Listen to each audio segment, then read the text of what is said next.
Some of the most important historical treasures in North America are stored right here in Pierre. October is National Archives Month, and when we were invited to tour the South Dakota State Archives, you knew we weren't going to pass that up. The South Dakota State Archives is a repository for government and manuscript collections that deal with South Dakota history. So it's part of the Historical Society. We're one of the branches of the Historical Society, but we are located in the Cultural Heritage Center with the rest of the programs, but we are very similar to other states. All the other states have state archives as well, and the point is to collect and preserve records that document the history of each state, and so that's what's being celebrated in October is Archives Month. So what do you consider to be important to collect? What kind of records would be important to collect and preserve? The state, as far as state government records, the state records have what we call a retention schedule. So all of the records that are created in state government have to apply to the retention manual. So those are some determined by importance of long-term significance for conducting state government, and some of those are slated to come here after they've met their use in an office, and so they come here and then we keep them permanently. And that's a lot of those records are similar to like meeting minutes or correspondence documenting the activities within a state agency.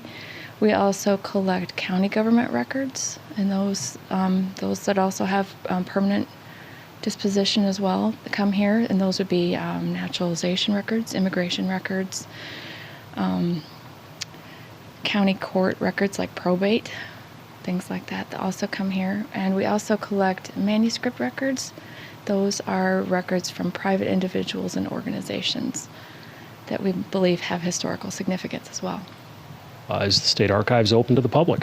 It is. We are open Monday through Friday from 9 to 4:30, and it's just you just come in and you have to fill out a couple forms in order to use the research room, but there's no charge, and we're open. Now, you also help people preserve records that maybe they're not ready to turn over yet. Maybe they're just thinking about something down the road, but you can give advice on how to preserve something, keep it protected, make sure that it's in good shape for either their family history or maybe to pass on to others down the road. Mm-hmm. We give workshops occasionally on care of collections. We go to county historical societies to help them with providing advice on care of collections. We get phone calls or emails in asking about,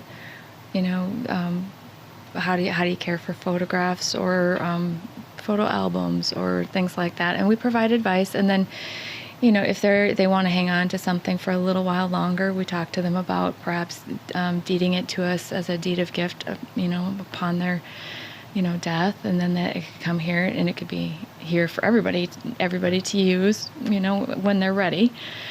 But yeah, we're pretty active with going out and about all around the state. We visited at about 4 different courthouses and things like that this summer, providing advice on care of collections.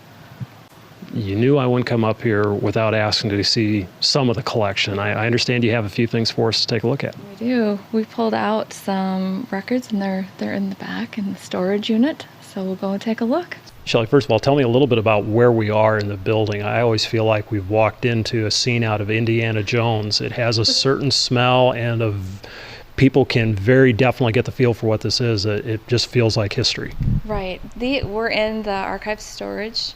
It's a secure area within the Cultural Heritage Center, and it's climate and temperature, humidity controlled. So everything back here it's pretty cold back here. And this is where all of our collections are stored.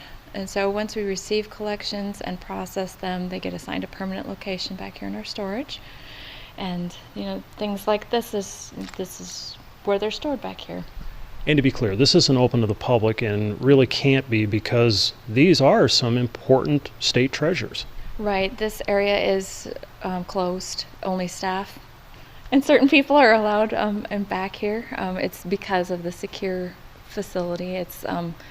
we can't have just it's not like a library where you can wander up and down the stacks. That has certain advantages, but this is very secure, just to the staff only. So tell me a little bit about what you have here. I understand that a very important part of the state archives are photographs, and I could think of no better collection to pull out than John C. Grable. Right. This is an example of photographs that we have. We have over 1 million images in our collection at our last count, and we keep getting in more all the time. And we have everything from original glass plate negatives to Polaroids to slides. And this is just an example that we pulled for your visit today, and these are, Grable original images. So, but we also have a vault that has, all of the different types of, more secure, they have to have more of a secure storage area, and those are where our glass plates are stored. And for those that don't know photography, glass plate photography is really where we began. They're extremely fragile, and it's hard to imagine making them across the prairie and keeping them. But in the case of Grable, these prints are made from the original glass that are here. They went all the way to the Library of Congress, spent 100 years there, and then came back to South Dakota. The Grable collection is really the envy of the Library of Congress. You have something truly priceless. Right. With the other priceless collection that we have that we're really proud of are the Illingworth glass plates. And the Illingworth glass plates, he was on the Custer expedition.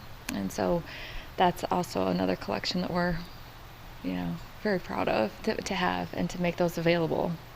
So I've heard it said that between Grable and Illingsworth, if you've seen a picture of the West, chances are you've seen the work of the South Dakota State Archives. These are very popular images. They've been used in a lot of books and things like that, but probably most people don't know the photographer behind the image. They recognize the image, or maybe obviously the Black Hills, but they don't know, oh, that's a Grable image, so I think they're out there, and I think a lot of people have seen them, but we have the originals. Shelley, thank you for this tour, and thank you for opening up the archives and giving us this access. You know I enjoy the Grable photos. Thank you for bringing that out. I really appreciate that. But you have got a lot of activities going on the month of October for Archives Month. What's the schedule look like? All right. So on Tuesday, October 3rd, we have History Trivia Night, which is at the St. Charles at 7 o'clock. And it's South Dakota and just general U.S. trivia. So we form teams. We do trivia, and then the winning team gets a prize, so that's fun. So you don't necessarily have to know it if you want to learn about it. This would be a fun way to do it. Right. This is fun. This very informal, relaxed way of getting to know South Dakota history. We also have on October 21st at the Capitol Lake Visitor Center, which is a Saturday at 2 o'clock. Ken Stewart will be doing a presentation on Scotty Phillips Cemetery. We did an on-site tour, but now we're going to do a virtual tour at the Capitol Lake Visitor Center, so people can see the images, and we'll talk about some of the people that are buried there. And then towards the end of the month, October 30th, which is Monday night, also at the Capitol Lake Visitor Center at 7 o'clock, we've got Murder at the State Archives. And so Matthew Reitzel, who is one of our archivists, and Carol Jennings, who was a former archivist, are going to do a presentation on some of the more historical murders within South Dakota. A great Halloween theme right there. Right. So I hope we see some people there. That would be great. Well, I know from experience, local people love local history, and they support their archives. I hope so. Yeah. So when can people visit the archives if they're interested in genealogy or any of the other things that we've discussed here? They can attend. Right. We are open Monday through Friday from 9 to 4:30. We're also open the first Saturday of every month, also from 9 to 4:30. And again, it's free. There's no charge to come here. Just come and visit. Well, thanks again, and thanks for giving us the time. You're welcome. Thanks. You may not know about photographer John C. Grable, but I promise you've seen his work. Grable was based here in Pierre and had a studio in Sturgis. He held close relationships with both the U.S. Cavalry and many Native American chiefs. It was Grable who was selected to photograph the aftermath of the Wounded Knee Massacre. Soon after, Grable packed up all his glass plate negatives and shipped them off to the Library of Congress. And Grable, he boarded a train in Fort Pierre and was never heard from again. he disappears from history. The negatives were eventually returned to the South Dakota State Archives, and today they're considered priceless. We'll have more with the State Archives all month here on Insight, but in the meantime, make sure you take time to visit the South Dakota State Cultural Heritage Center. It's well worth your time and a great place to take kids.